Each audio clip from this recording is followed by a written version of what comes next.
नमस्कार दोस्तों, क्या हाल चाल। सब बढ़िया, मस्त मौज बहार। समय हो रहा है रात के 9 बज रहे हैं। ठीक है जी। तो शुरुआत करते हैं बेटा जी पार्टनरशिप फंडामेंटल की। और पार्टनरशिप फंडामेंटल में पहले हम थोड़ी बेसिक बातें कर लेंगे, फिर हम इसके मेन कंटेंट की बातें करेंगे। पार्टनरशिप फंडामेंटल का मतलब होता है पार्टनरशिप की कुछ बेसिक बुनियादी बातें, मतलब इसकी बेसिक कॉन्सेप्ट जो होते हैं उनकी हम बात करते हैं इस वाले चैप्टर के अंदर। ये 10 मार्क्स का हमारा चैप्टर है। इसके अंदर जो मोस्ट इम्पॉर्टेंट है वो है सबसे पहले जनरल एंट्री, जो कई बार आ जाती हैं। उसके बाद जो है वो है पीनल एप्रोप्रिएशन, ये आ जाता है 4 नंबर के अंदर कई बार। फिर आता है आपका थ्योरी 1-2 नंबर की। यहाँ पर आते हैं फिर एक पास्ट एडजस्टमेंट, बड़ा इंपॉर्टेंट है वो टॉपिक भी। और एक टॉपिक होता है मेरे बेटा इसमें गारंटी का। किसका टॉपिक होता है मेरे बेटा जी? गारंटी गारंटी का। ठीक है ना। ये टॉपिक होता है हमारे गारंटी का, general entry, penal appropriation, past adjustment और गारंटी।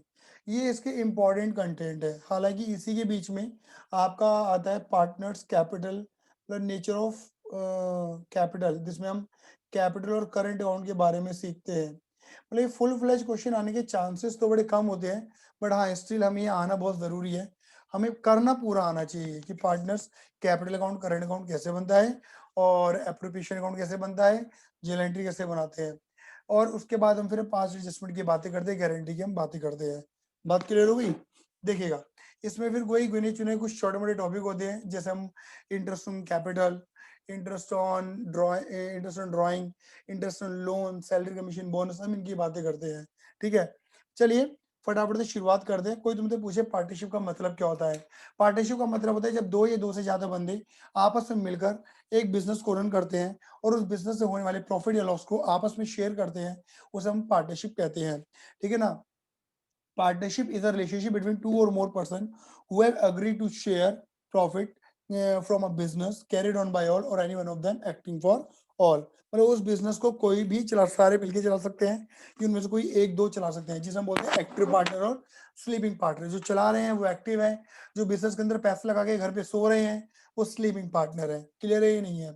इसी के बेस पर काफी सारे हमारे पॉइंट बनते हैं। एक होता है, कोई पूछता है कि पार्टनरशिप में एग्रीमेंट का क्या रोल होता है। तो आप कहना, एग्रीमेंट दो तरीके के होते हैं, एक होता है ओरल एग्रीमेंट और एक होता है रिटन एग्रीमेंट।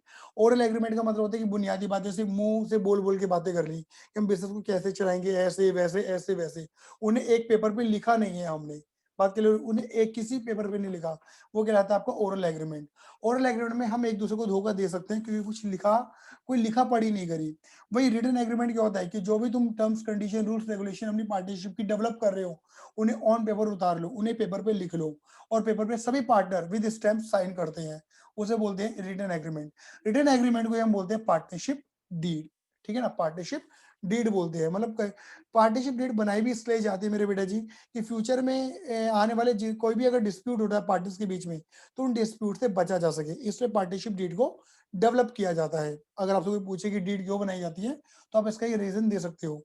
कोई अगर आपसे पूछे कि पार्टनरशिप में पार्टनर के क्या क्या रोल होते हैं, तो आप बोलना कि जैसे एक लेडी का, एक being a women, being a girl, जैसे कई रोल होते हैं कि वो माँ भी है ना, वो वाइफ भी है, वो किसी बहन भी होगी, बेटी भी होगी किसी की। तो मतलब जैसे एक माँ, एक वुमेन कई रोल अदा करती है अपनी लाइफ में, ऐसे ही पार्टनर के भी दो रोल होते हैं अपनी पार्टनरशिप में। कितने रोल होते हैं मेरे बेटा जी? दो रोल होते हैं। कितने रोल होते हैं? दो रोल होते हैं अपनी पार्टनरशिप में। क्लियर है? एक होता है कि पार्टनर प्रिंसिपल है और एजेंट होता है। दो, कितने मैंने बोले? दो रोल। एक होता है कि पार्टनर क्या है मेरे बेटा जी? प्रिंसिपल का भी काम करता है, और किसका काम करता है मेरे बेटा? एजेंट का भी काम करता है। मैं सीधी सीधी देसी भाषा में बोलता हूँ कि एजेंट यानी कि नौकर, और प्रिंसिपल यानी कि वो मालिक की बातें करता है। किसकी बातें करता है मेरे बेटा जी? मालिक की बातें करता है। क्लियर ही नहीं है? मतलब एक पार्टनर मालिक भी है और एजेंट यानी नौकर भी है। अगर मैं एक बात करूं कि दो बंदे हैं, ए और बी, दो बंदे हैं, हाँ या ना? ए और बी दो बंदे हैं, तो ए और बी दोनों ओनर भी हैं बाहर वालों के लिए, और ए जो है वो बी के लिए, और बी जो है वो ए के लिए क्या है? एक एजेंट, नौकर का भी काम करते हैं। मतलब अगर बी काम करेगा तो ए को बेनिफिट मिलेगा, और ए काम करेगा तो बी को बेनिफिट मिलेगा, क्योंकि नौकर कौन होते हैं, एजेंट कौन होते हैं, जिनके काम करने से मालिक को बेनिफिट मिलता है। बात क्लियर हुई नहीं हुई? तो ए के लिए बी नौकर है, बी के लिए ए नौकर है, हाँ है ना। और ये दोनों ऑनर हैं, मालिक हैं, प्रिंसिपल है बाहर वालों के लिए।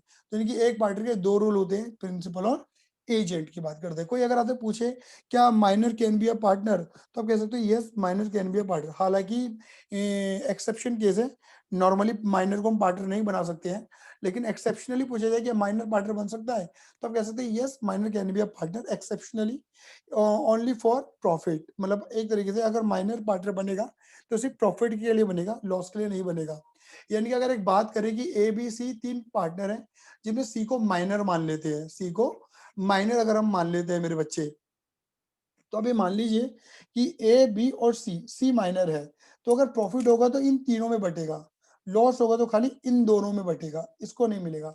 लेकिन हाँ, जब ये माइनर क्या बन जाएगा, मेजर, मतलब 18 और 18 प्लस हो जाएगा, 18 या 18 से ऊपर का हो जाएगा, क्लियर है। तो इसे फिर लॉस भी मिलना शुरू हो जाएगा, मतलब प्रॉफिट तो है, फिर लॉस के अंदर भी इसकी हिस्सेदारी आ जाएगी। बात क्लियर हुई नहीं हुई? ये कुछ बेसिक बुनियादी बातें थी। अगर यहाँ पे बात करें कि पार्टनरशिप फंडामेंटल में, मतलब पार्टनरशिप के अंदर अकाउंटिंग कैसे होती है, अकाउंटिंग में क्या क्या होता है, तो बेटा ये वही वाली बातें हैं जो आपने पहले से सीखी हैं। यहाँ जर्नल बनता है, लेजर बनता है, ट्रायल बैलेंस बनता है, और ट्रायल बैलेंस का फाइनल अकाउंट वगैरह भी बनते हैं। बट हाँ, फाइनल अकाउंट में ट्रेडिंग, पीनल और बैलेंस शीट वगैरह सब कुछ बनाया जाता है। बट यहाँ पर पीएनएल एप्रोप्रिएशन बड़ा मस्ट है। ट्रेडिंग के बाद पीएनएल एप्रोप्रिएशन जरूर बनता है, और उसके साथ बनते हैं कैपिटल अकाउंट्स। किसके साथ मेरे बेटा जी? कैपिटल अकाउंट्स बनते हैं। अब ऑब्वियसली बात है, जो कैपिटल अकाउंट्स हैं वो दो तरीके से होते हैं। एक होता है मेरे बेटा जी फिक्स नेचर के अकॉर्डिंग, अगर आप फिक्स नेचर अडॉप्ट करके बैठे हो, और एक होता है मेरे बेटा जी फ्लक्चुएटिंग नेचर के अकॉर्डिंग, अगर आप फ्लक्चुएटिंग नेचर अडॉप्ट करके बैठे हो। दो, फिक्स्ड और फ्लक्चुएटिंग। फिक्स में खाली दो अकाउंट बनते हैं, एक बनता है मेरे बेटा खाली कैपिटल अकाउंट, और एक बनता है मेरे बेटा करंट अकाउंट। बात क्लियर होगी? कैपिटल और करंट अकाउंट। जबकि जबकि फ्लक्चुएटिंग के अंदर मेरे बेटा क्या होता है, फ्लक्चुएटिंग में खाली एक अकाउंट बनता है जिसे बोलते हैं कैपिटल अकाउंट। बट हाँ, कोई सा भी केस एडॉप्ट करो, ये वाला ये वाला, पीनल एप्रोप्रिएशन तो बनता ही बनता है, बिना इसके आप आगे बढ़ ही नहीं सकते। क्लियर ही नहीं है? मतलब इनके फाइनल अकाउंट में ये चीजें और जुड़ जाती है, ट्रेडिंग पीनल के बाद ये और ये, इनके बाद ये बैलेंस शीट की तरफ गो थ्रू करते हैं। बात क्लियर हो गई? ये हमारी बेसिक कुछ बातें थी पार्टनरशिप फंडामेंटल को लेके। इसलिए अगर आपके मन में कोई भी सवाल हो जिसका आप जवाब जानना चाहते हो, क्योंकि 1 मार्क्स में काफी ऐसे थ्योरेटिकल क्वेश्चंस आते रहते हैं, क्लियर है, तो वो बातें कर सकते हैं। हाँ, स्टिल एक बात और भी है, याद आ गई मुझे, जो मुझे बतानी चाहिए, बट मैं अभी बताया नहीं है। मैंने बताया जैसे ये पॉइंट सभी करवाते हैं, ये भी कवर अप कर लीजिए। In the in the absence of partnership deed, अगर पार्टनरशिप डीड एब्सेंट है या साइलेंट है, मतलब अगर पार्टनरशिप डीड में पार्टनर्स पार्टनरशिप डीड बनाना भूल गए हैं, या पार्टनरशिप डीड में कुछ लिखना भूल गए हैं अबाउट समथिंग मैटर, तो हम किसको फॉलो करते हैं? हम फॉलो करते हैं provisions given by Indian Indian partnership Indian बेटा पार्टनरशिप लिखा, पार्टनरशिप एक्ट 1932। बात क्लियर हो गई? यानी कि मान के चलो कि अगर आप पार्टनरशिप डीड अगर आपने नहीं बनाई है, और पार्टनरशिप डीड में बनाई है बट कुछ लिखना भूल गए हो, और उसको चीज को ना लिखने से आप पार्टनर्स के बीच में डिस्प्यूट अराइज हो रहे हैं, तो प्रोविजन गिवन बाय, मतलब जो भी इंडियन पार्टनरशिप एक्ट बोलेगा, ठीक है ना, आपको उसको फॉलो करना पड़ेगा। ऐसे 5 मैटर होते हैं, 1 2 3 4 और 5, क्लियर है। जैसे प्रॉफिट शेयरिंग को लेके, अगर पार्टनरशिप डीड में लिखा है कि पार्टनर्स किस रेशियो में प्रॉफिट को शेयर करेंगे, तो आप उसी रेशियो को फॉलो करोगे पार्टनरशिप डीड में जो लिखा है। और अगर आप पार्टनरशिप डीड में लिखना भूल गए हो कि आप किस रेशियो में प्रॉफिट को बांटने वाले हो, क्योंकि ऑब्वियस बात है, दो बंदे कम से कम पार्टनर होंगे, दो या दो से ज्यादा, एक तो पार्टनर हो ही नहीं सकता, तो प्रॉफिट या लॉस को बांटा जाएगा, किस रेशियो में बांटोगे, तो आप इक्वली बांटोगे। ये कौन कहता है? इंडियन पार्टनरशिप एक्ट कहता है। मैं इसे मैया कहता हूँ, मैया क्या कहता हूँ मेरा, मैं मैया। अगर ऑब्वियस बात है, अगर बच्चों के बीच में लड़ाई हो जाती है, बच्चे कौन है? पार्टनर, तो बच्चों की लड़ाई को खत्म करवाने के लिए कौन आती है? मैया आती है। मैया का नाम क्या है? इंडियन पार्टनरशिप 1932 आता है। तो अगर ऑब्वियस बात है, प्रॉफिट शेयरिंग रेशियो नहीं पता कि भैया किस रेशियो में प्रॉफिट को बांटा जाएगा, पार्टनर्स किस रेशियो में प्रॉफिट को बांटेंगे, तो रोते रोते मैया के पास जाएंगे और बोलेंगे मैया हम अभागों की मदद करो, तो मैया बोलेगी तथास्तु, इक्वली बांट लो। क्लियर है? दूसरा क्या है मेरे बेटा जी, इंडियन कह रहा हूँ, interest on drawing, interest on drawing, interest on capital, interest on drawing, interest on capital, और सैलरी, कमीशन एंड बोनस, ये तीनों चीजें। क्या पार्टनर सैलरी, अगर कोई पार्टनर सैलरी मांग रहा है, कोई पार्टनर कमीशन मांग रहा है, बोनस मांग रहा है, अगर पार्टनरशिप डीड में लिखा हुआ है सैलरी देंगे, कमीशन देंगे, बोनस देंगे, तो अगर लिखा है तो सैलरी कमीशन बोनस दिया जाएगा। और अगर सैलरी बोनस कमीशन के बारे में नहीं लिखा हुआ पार्टनरशिप डीड में, तो पार्टनर्स के बीच में लड़ाइयाँ होंगी तो मैया के पास जाएंगे, मैया हमारी मदद करो। मैया बोलेगी तथास्तु, not allowed, NA, not allowed, नहीं मिलेगा। या तो लिखो, नहीं लिख रहे तो नॉट अलाउड, नहीं मिलेगा। Interest on capital, interest on drawing, ये बात आपको मैं बहुत पहले समझा चुका हूँ। स्टिल मैं वही वाली बात बोलूंगा, समझना चाहते हो तो डीप में जाके इसकी पूरी वीडियो को देखिए, ये रिवीजन बैच है। इंटरेस्ट ऑन ड्राइंग, ऑब्वियस बात है, अगर हम किसी से पैसा लेते हैं तो बदले में हमें इंटरेस्ट देना होगा, और किसी को पैसा देते हैं तो बदले में इंटरेस्ट लेना होगा। अब आपको पता है कि बिजनेस यानी कि पार्टनरशिप फर्म अलग होती है और मालिक यानी कि पार्टनर अलग होते हैं। तो अगर मालिक ने पैसा लगा रखा है बिजनेस के अंदर, मतलब फर्म में, तो फर्म के पास कैपिटल आई है, तो फर्म उसे क्या देगी, इंटरेस्ट ऑन कैपिटल देगी। और अगर मालिक ने बिजनेस से क्या निकाला, फर्म से ड्रॉइंग करी, पैसा निकाला है, इनकी फर्म ने पैसा दिया है मालिक को, तो फर्म उसे इंटरेस्ट लेगी। तो कुल मिला के इंटरेस्ट ऑन ड्राइंग लेना है और इंटरेस्ट ऑन कैपिटल देना है या नहीं देना है। अगर पार्टनरशिप डीड में लिखा है कि interest on capital, interest on drawing 2%, 3%, 5%, 10% दे दो या ले लो, अगर लिखा हुआ है तो दे दो और ले लो, और अगर नहीं लिखा हुआ तो आप क्या करोगे, लड़ाई होगी तो मैया के पास जाओगे और मैया बोलेगी तथास्तु, not allowed.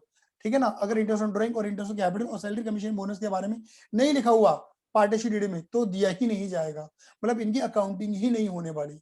Last, interest on partners loan, interest on partners loan, interest on partner loan. Clear है ही नहीं है? अगर पार्टनर लोन के बारे में नहीं लिखा हुआ, समझ रहे हो? जैसे कि कई बार क्या होते हैं कि पार्टनर जो है अपने बिजनेस को लोन देते हैं, ठीक है ना? जो मिस्टर ए है, मिस्टर बी है, उन्होंने अपने बिजनेस को ही लोन दे रखा है, अपनी फर्म को ही लोन दे रखा है। क्लियर ही नहीं है? तो अगर वो फर्म कहीं से भी लोन लेती तो बदले में इंटरेस्ट तो देती ना। तो ऑब्वियस बात है, अगर उसने अपने पार्टनर से लोन दिया है तो पार्टनर को भी क्या देना चाहिए, इंटरेस्ट। अब इंटरेस्ट कितना देना चाहिए, 6 मतलब 2, 3, 5, 6, 8, 10, 15, 20, जितना लिखा हुआ है उतना दे दो। कहाँ लिखा होना चाहिए, पार्टनरशिप डीड में। और अगर इंटरेस्ट करेक्ट नहीं लिखा हुआ पार्टनरशिप डीड में, तो कितना दोगे, याद कर लो, 6% पर एनम जरूर लिखना। अगर कोई बच्चा 6% लिखे आया ना तो गलती हो जाएगी। कई बार आपको ऐसे MCQ के अंदर क्वेश्चन दिए जाएंगे, 2 ऑप्शन दे देंगे, 6% या 6% पर एनम, तो 6% पर एनम पे टिक करना, जल्दबाजी में 6% मत लिखे आना। क्लियर है? मैं ये बुनियादी बातें आपके साथ डिस्कस करके बैठा हूँ। अगर स्टिल आपको कोई दिक्कत परेशानी है तो आप मुझे व्हाट्सएप करें 9953247951 पे। और अगर इन्हीं लेक्चर्स को डीप में सीखना है तो मेरे बेटा डिस्क्रिप्शन के अंदर इसकी प्लेलिस्ट का लिंक डाला हुआ है, जाके आप उसे गो थ्रू करें, सीखें। अभी भी समय है क्योंकि एग्जाम बहुत लेट हो चुके हैं, तो आप आराम से अपना टाइम डिवोट करके उन वीडियो को डीप में देख सकते हैं। आज के लिए धन्यवाद, tata bye bye, see you, love you, जय हिंद, जय भारत।